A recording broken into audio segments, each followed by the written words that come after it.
সুপ্রিয় দর্শক, আসসালামু আলাইকুম। আপনাদের সবাইকে স্বাগত জানাচ্ছি এখনকার আলোচনায়। আপনাদের সঙ্গে আছি আমি সিরাজুল ইসলাম। অনেকগুলো খবর আছে, ছোট ছোট করে যদি বলি তাহলে বলতে হবে একটা গুরুত্বপূর্ণ রিপোর্ট আছে। মার্কিন এনবিসি টেলিভিশন জানিয়েছে ইরানের হামলায় আমেরিকা আসলে নজিরবিহীন ক্ষতির মুখে পড়েছে। এতদিন যে সমস্ত কথাবার্তা বলা হয়েছে, ক্ষয়ক্ষতির পরিমাণ তার চেয়ে আসলে অনেক অনেক বেশি। এবং সবচেয়ে গুরুত্বপূর্ণ তথ্য হচ্ছে যে ইরানের সাথে আমেরিকা ইসরায়েলের যে যুদ্ধ হয়েছে, এই যুদ্ধে সবচেয়ে মারাত্মকভাবে ক্ষতিগ্রস্ত হয়েছে সিআইএর কেন্দ্রগুলো, বিমান, তারপরে আদার আদার যে সমস্ত যা ক্ষয়ক্ষতি হয়েছে হয়েছে। কিন্তু মধ্যপ্রাচ্য জুড়ে আমেরিকার যে সিআইএর কেন্দ্র, গোয়েন্দা সংস্থার কেন্দ্র যেগুলো একেবারে তছনছ করে দিয়েছে।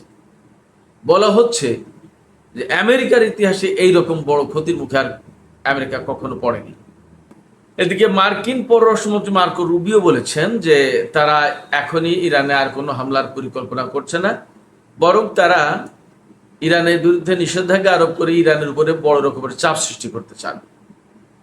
এই যে আমেরিকা বলছেন যে তারা ইরানের উপরে আর এখনই কোনো যুদ্ধ বা আগ্রাসন চালাতে চান না, এই কথার ভেতরে, অর্থাৎ এই কথার পেছনে অন্য কোনো আলাপ আছে কিনা। কিন্তু ইরান বলেছে যে আমরা আমেরিকার জন্য অপেক্ষা করব না, বা করছিই বা কেন, আমরা আগে ভাগেই কেন মার্কিন অবস্থানে হামলা চালাচ্ছি না বা চালাবো না। তার মানে হচ্ছে যে ইরান সম্ভবত ভিন্ন কোনো পরিকল্পনা নিয়ে এগোচ্ছে।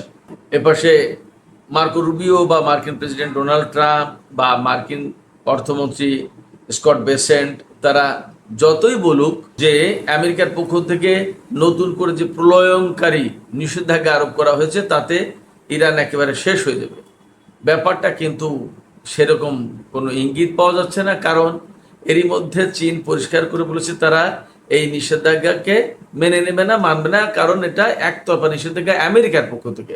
এর আন্তর্জাতিক আইনের কোনো ভিত্তি নেই, অর্থাৎ জাতিসংঘ বা আন্তর্জাতিক কোনো সংস্থার পক্ষ থেকে ইরানের বিরুদ্ধে এই নিষেধাজ্ঞা দেয়া না। ওপাশে কাতার বলছে যে তার পক্ষেও এই নিষেধাজ্ঞা মেনে নেওয়া বা নিষেধাজ্ঞায় সহযোগিতা করা সম্ভব হবে না। ইরানের সাথে মোট 15টা বা 16টা দেশের সমুদ্র পথে যোগাযোগ অথবা ভূমিপথে যোগাযোগ, অর্থাৎ ল্যান্ড বর্ডার অথবা সি বর্ডার, ইরানের আশপাশের যে সমস্ত দেশ, তার ভিতরে 8টি দেশ ইরানের এই নিষেধাজ্ঞায় সহযোগিতা করবেন, অর্থাৎ আমেরিকার পক্ষে যাচ্ছে না তারা। আর 8টা দেশ হয়তো নিষেধাজ্ঞা নানান কায়দায় মেনে নিতে পারে, অর্থাৎ আমেরিকা যা বলছে তাই হয়তো শুনতে পারে। এর মানে হচ্ছে মার্কিন প্রেসিডেন্ট ডোনাল্ড ট্রাম্প সরাসরি এই নিষেধাজ্ঞা বাস্তবায়নের ব্যাপারে চ্যালেঞ্জের মুখে পড়লেন। তাহলে আমেরিকা কি করবে? এই জায়গায় তারা ইরানের সামনে টোপ দিচ্ছে যে হরমুজ প্রণালী খুলে দিলে এ সমস্ত সবকিছু চলে যাবে। অন্যদিকে হরমুজ প্রণালী নিয়ে ইরানের সর্বশেষ যে অবস্থান সেটি হচ্ছে হরমুজ শুধুমাত্র তখনই খোলা হবে যখন মধ্যপ্রাচ্যের সমস্ত যুদ্ধ বন্ধ হবে, মার্কিন নৌ ব্লকেট যেটা আছে সেটা তুলে নেওয়া হবে, এবং ইয়েমেনের যে সমস্যা, এই সমস্যার একটা সমাধান করা হবে। আগের যে নতুন আরো কিছু যুক্ত হয়েছে, তার মানে আমেরিকা হরমুজ প্রণালী খোলার ব্যাপারে নতুন নতুন শর্তের মুখে পড়ছে। অন্যদিকে হরমুজ প্রণালী কিভাবে খোলা হবে তার একটা রোডম্যাপ, তার একটা কাঠামো দাঁড় করিয়েছে ওমান এবং ইরান। কি সেই কাঠামো? সুপ্রিয় দর্শক, আজকের ভিডিওতে এই বিষয়গুলো নিয়ে মোটামুটি বিস্তারিত আলোচনা করার চেষ্টা করব। এর সাথে খুবই গুরুত্বপূর্ণ একটা ব্যাপার থাকবে, সিআইএ প্রধান কেন রাশিয়াতে এসেছিলেন। আমরা আজকে দুপুরে ভিডিওতে বলেছিলাম সিআইএ প্রধানের রাশিয়া সফর সম্পর্কে, কেন এসেছিলেন তার আরো কিছু কারণ। ওয়াল স্ট্রিট জার্নাল, আমেরিকার ওয়াল স্ট্রিট জার্নাল খুব গুরুত্বপূর্ণ পত্রিকা, আপনারা সবাই হয়তো জানেন, খুব প্রভাবশালী পত্রিকা। সেই পত্রিকার বরাত দিয়ে কিছু কারণের কথা উল্লেখ করা হয়েছে, আমি আপনাদের সামনে তুলে ধরব। আশা করি আলোচনা ভালো লাগবে এবং আপনারা শেষ পর্যন্ত সঙ্গে থাকবেন। আর আলোচনা যদি ভালো লাগে তাহলে লাইক, কমেন্ট, শেয়ার করবেন এবং চ্যানেলটি সাবস্ক্রাইব করে সাথেই থাকবেন। দর্শক, চলুন আমরা বিস্তারিত আলোচনা করি। প্রথমেই যে আলোচনা করতে চাই সেটি হচ্ছে যে মার্কিন এনবিসি টেলিভিশন, খুব গুরুত্বপূর্ণ একটা নামকরা টেলিভিশন, এই এনবিসি টেলিভিশনের পক্ষ থেকে একটা রিপোর্ট করা হয়েছে। সেই রিপোর্টে বলা হয়েছে যে ইরান, ইসরায়েল এবং আমেরিকার মধ্যে গত 6 মাস ধরে যে যুদ্ধটা চললো কম বেশি করে, একটানা 40 দিন, তারপরে তো মাঝে মাঝে যুদ্ধ হলো, সেই যুদ্ধে আমেরিকা ইতিহাসের নজিরবিহীন ক্ষতির মুখে পড়েছে। খেয়াল করুন, শত শত কোটি ডলার ব্যয় করেও এইগুলো ঠিকঠাক করা, পুনর্নির্মাণ করা, রিবিল্ড করা সম্ভব হবে না। এর ভিতরে সবচেয়ে বেশি ক্ষতিগ্রস্ত হয়েছে, আমি আগেই বলেছি, যে মধ্যপ্রাচ্য জুড়ে বিভিন্ন জায়গায় সিআইএর বিভিন্ন দপ্তর ছিল, কেন্দ্র ছিল, সেন্টার ছিল। এই সমস্ত সেন্টার, এই সমস্ত কেন্দ্র মারাত্মকভাবে ক্ষতিগ্রস্ত হয়েছে। খুবই দামি দামি হাইফাই, অত্যাধুনিক এবং সুরক্ষিত শক্তিশালী বিল্ডিং ছিল এ সমস্ত, বাট ইরানের ক্ষেপণাস্ত্র এবং ড্রোন হামলা এগুলো সব চুরমার হয়ে গেছে। অনেক কিছু আর পুনর্নির্মাণ করা যাবে না, আর অনেক কিছু পুনর্নির্মাণ করতে হয়তো পারবে আমেরিকা, বাট তার জন্য প্রচুর কাঠখড়ি পোড়াতে হবে, বহু অর্থ খরচ হবে এবং বহু সময় সাপেক্ষ ব্যাপার। এই ক্ষয়ক্ষতির ভেতরে যেমন আছে আমেরিকার বিভিন্ন রকমের গোয়েন্দা এবং নজরদারি বিমান, তেমনি যুদ্ধ বিমান, তেমনি রিফুয়েলিং ট্যাঙ্কার বিমান, তেমনি পরিবহন বিমান, তেমনি রয়েছে হেলিকপ্টার। আর ইরানের আকাশে মার্কিন বা ইসরায়েলি ড্রোন গেলেই তো সেটাকে খেয়ে ফেলেছে, বহু সংখ্যক ড্রোন। এর পাশাপাশি বাহরাইনে যে পঞ্চম নৌবহরের ঘাঁটি ছিল, সেই ঘাঁটিতে ক্ষয়ক্ষতির মাত্রাটা কি, এটা আসলে কখনোই আমেরিকা এগুলো প্রকাশ করবে না। কাতারের যে আলুদিয়াই বিমান ঘাঁটিতে আমেরিকার সেন্টকমের যে সদর দপ্তর ছিল, সেটাই বা সরিয়ে জর্ডানে নিল, তারপরে সেখান থেকে এখন দিয়াগো গার্সিয়া দ্বীপে নিয়ে গেছে। কোন অবস্থার ক্ষয়ক্ষতির মুখে পড়লে এগুলো করতে বাধ্য হয়? এবং ইন্টারেস্টিংলি বিষয়টা খেয়াল করুন যে এইগুলো ইরানি হামলায় ক্ষয়ক্ষতি হচ্ছে, এগুলো ঠেকাতে পারেনি আমেরিকা। আপনারা ভাবুন, ইসরায়েল এবং আমেরিকা, আমি সবসময় বলি, ইসরায়েল এবং আমেরিকা দুইজন মিলে ইরানের বিরুদ্ধে যুদ্ধ করতে নেমে যখন এইরকম ক্ষয়ক্ষতির মুখে পড়েছে, তাহলে তাদের নিরাপত্তা ব্যবস্থা আসলে ইরানের সামনে কতটা ঠুনকো। অনেকে অনেক রকম কথা বলে। এই কয়েকদিন আগেও আমাকে বলো, ভাই আপনি তো ফেসবুক দেখে কথা বলেন, আপনার এখানে তথ্য নেই, বাস্তবতার সাথে মিল নেই, এটা নেই সেটা নেই, বহু কথা। কিন্তু আপনারাই বলুন যে আমেরিকা যদি এইরকম অবস্থায় থাকতো, তাহলে কি তারা যুদ্ধ বন্ধ করতো? তারা হরমুজ খোলার জন্য এত এত তেলাতেলি করতো, এত পাকিস্তানের সেনাপ্রধানকে, পাকিস্তানের মন্ত্রীদেরকে এত অনুরোধ করতো, বারবার ইরানের কাছে যেতে বলতো যে তোমরা যাও, একটু আলাপ করো, হরমুজ খুলে দেওয়ার ব্যবস্থা করো। সব তো চোরবার করে দেওয়ার কথা। হরমুজ প্রণালীতে ইরান ঠেকিয়ে রেখেছে, তাদের ইরানকে চোরবার করে দেওয়ার কথা না। যারা বাস্তবতা জানে না তারা এই সমস্ত বাহুল্য কথা বলে। যাই হোক, আমি সেগুলোতে কিছু মনে করি না। তা আমি যেটা বলতে চাইছি সেটা হচ্ছে যে ইরানের হামলায় যে নজিরবিহীন ক্ষয়ক্ষতি, এই ক্ষয়ক্ষতিকে আসলে লুকাতে পারছে না আমেরিকা, এবং এটা প্রকাশও করতে পারছে না। আমি একটা কথা বলি, মার্কিন প্রেসিডেন্ট ডোনাল্ড ট্রাম্পের ভাগ্য ভালো যে সে আমেরিকার প্রেসিডেন্ট। সেই দেশের লোকজন এই সমস্ত কোথায় কি হলো না কেয়ার করে না, তাদের খাবার দাবার, তাদের মৌজ মাস্তি ফুর্তি, এগুলো সব ঠিকঠাক আছে কিনা, তারা তাদের জনজীবনে ভালো আছে কিনা এটাই দেখে। তাও তো ভালো নেই, ঝামেলায় পড়ে যাচ্ছে। কিন্তু তারা যদি বাংলাদেশ, ভারত, পাকিস্তান এই রকম কোনো দেশের নাগরিক হতো, তাহলে ডোনাল্ড ট্রাম্পের এতদিন খবর ছিল, বিক্ষোভ মিছিলে অবস্থা খারাপ করে ফেলত, এতদিন হয়তো তার পদত্যাগই করা লাগতো। যে ক্ষয়ক্ষতির মুখে পড়েছে আমেরিকার সামরিক বাহিনী মধ্যপ্রাচ্যে, এটা কোনো আবেগতাড়িত কথা না, বাস্তবতা। সহজ হিসাবটা করুন না কেন, এক ইসরায়েলের সাথে যেখানে আরব বিশ্ব পুরোটা লড়াই করতে পারে না কয়েকদিনের ভিতরে, কাঁদ ইসরায়েলের চোখে চোখ রেখে সবাই মিলে কথা বলার কোনো সাহস নেই। আর সেখানে ইসরায়েল এবং আমেরিকা দুটোর বিরুদ্ধে একসাথে যুদ্ধ করেছে ইরান, এটা খুব সাধারণ করে ব্যাপার না। এবং এখন কি হুমকি দিচ্ছে যে আমরা আমেরিকার হামলার জন্য অপেক্ষা করছি কেন, আমরা যে কোনো মুহূর্তে আমরা হয়তো প্রিএমটিভ, অর্থাৎ আগে ভাগে হামলা চালিয়ে দিতে পারি। হরমুজ খুলতে পারছে না, হরমুজ খোলার শর্ত দিয়েছে যে হরমুজ খোলার একমাত্র শর্ত হচ্ছে এখন মধ্যপ্রাচ্যের সব জায়গায় যুদ্ধ বন্ধ করতে হবে, তারপরে মার্কিন নৌ অবরোধ তুলে নিতে হবে, ইয়েমেনের সংকটের সমাধান করতে হবে। ব্যাস, ভাবেন একবার। তাহলে হরমুজ খোলা কি সহজ হচ্ছে আমেরিকার জন্য? সমস্ত সবকিছু বাদ দিয়ে, যুদ্ধ টুদ্ধ বাদ দিয়ে এখন আমেরিকা ইরানের বিরুদ্ধে নিষেধাজ্ঞা দিয়ে কাবু করতে চাচ্ছে। আরো এতদিন তো সেই নিষেধাজ্ঞায় ছিল, তা দিয়ে এখন পারছে না, যুদ্ধ করলো, যুদ্ধ দিয়ে পারছে না, এখন আবার নতুন করে নিষেধাজ্ঞা কি করবে? এখন বিশ্বের অনেকগুলো দেশ মানবেই না, আমেরিকার নিষেধাজ্ঞা মানবেই না। এবং এখন মার্কিন গণমাধ্যম, মার্কিন বিশ্লেষকরা বলছে যে আমেরিকা মারাত্মক চ্যালেঞ্জের মুখে পড়লো। এতদিন সামরিক চ্যালেঞ্জের মুখে ছিল, এবার এই নতুন নিষেধাজ্ঞা বাস্তবায়নের ব্যাপারে আমেরিকা ইরানের সামনে চ্যালেঞ্জের মুখে পড়লো। এবং yes, that is right, absolutely correct.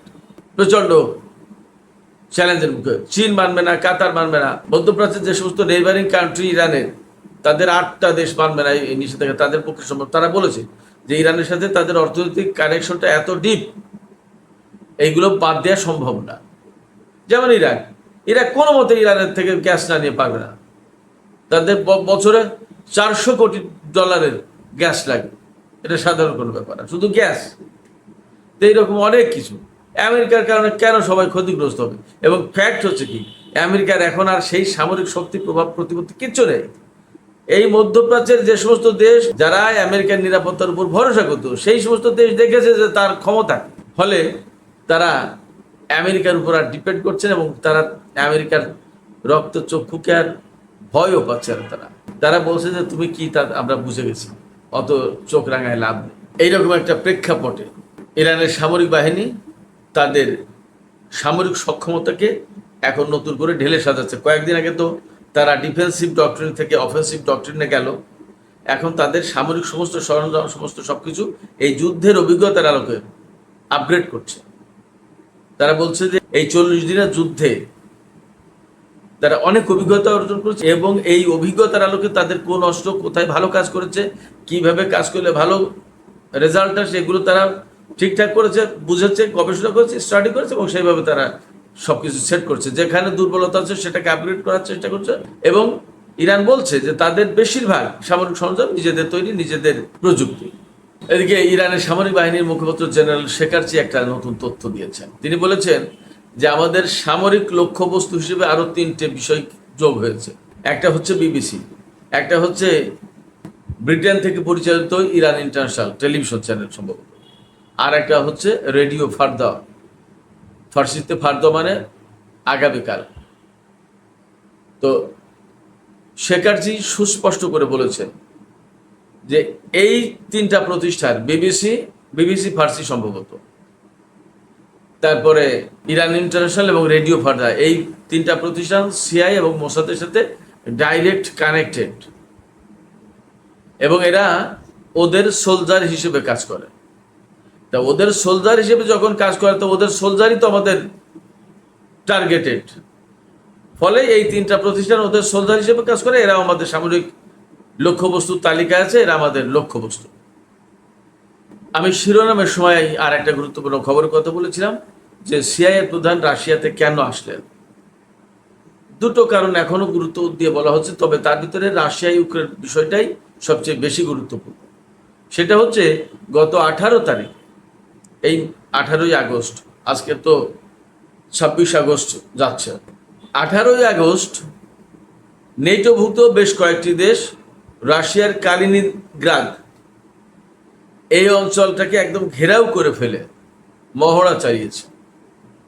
এর জবাব দিতে, এবং রাশিয়া দেখছে যে তারা কালিনিনগ্রাদ ঘেরাও করে যখন মহড়া চালিয়েছে, তার মানে তারা হয়তো রাশিয়ার উপরে হামলার পরিকল্পনা করছে। যে মহড়া মানে কি, এইটা কি, এইভাবে করলে কি রকম হয়, তার ফলাফল কি হয়, সম্ভাব্য পরিণতি কি, এই সমস্তই তো মহড়া দেওয়া, রিহার্সেল। তো ফাইনাল স্টেজে নামার আগে রিহার্সেল দেওয়া নেয় না, সেইটা তো রাশিয়া এই জায়গায় ভাবছে যে নেটো জোট যখন এই কাজ করেছে, তখন আমিও নেটো জোটের বিরুদ্ধে একটা হামলা চালিয়ে দেখি কি দাঁড়ায়। এটা ওয়াল স্ট্রিট জার্নালের রিপোর্টে বলা হচ্ছে যে রাশিয়া হয়তো ওই কালিনিনগ্রাদ এলাকার কিছু নেটোভুক্ত দেশের বিরুদ্ধে হয়তো অভিযান চালাতে পারে। এবং বলা হচ্ছে রাশিয়া নাকি 5 লাখ সেনা, এর সাথে যে যে ধরনের অস্ত্র সামরিক সরঞ্জাম যা যা কিছু লাগে তার সমস্ত সব কিছু নিয়ে প্রস্তুত হচ্ছে।